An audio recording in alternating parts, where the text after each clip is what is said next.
Because the seats in our Goblin kit car are fully exposed to the elements, the sun has really not been kind to them, causing them to fade unevenly to this brown-green sort of color, which definitely isn't the most attractive. You can see the original black where the seat harnesses have covered the material.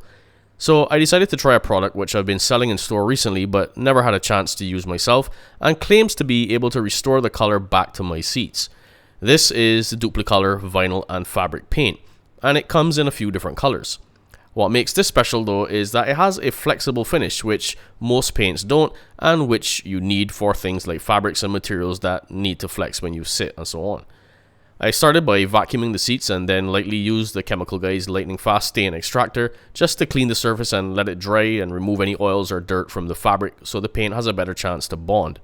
I also masked the white embroidered logos on the seats.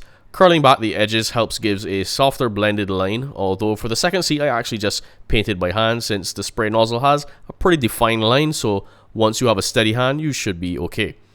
The spraying itself was very easy, the fabric at least is fairly forgiving, so once you keep your hand moving it's hard to mess it up.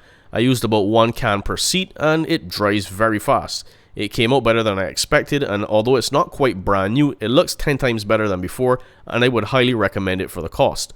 Overall, it was done in about an hour, including removal and reinstallation, which was actually the hardest part. The only downside is the fabric feels slightly coarser than before, which I guess is to be expected, but that might improve with time. Hopefully they stay looking this good for quite a while, but given the time and money invested, I'm quite happy with the results.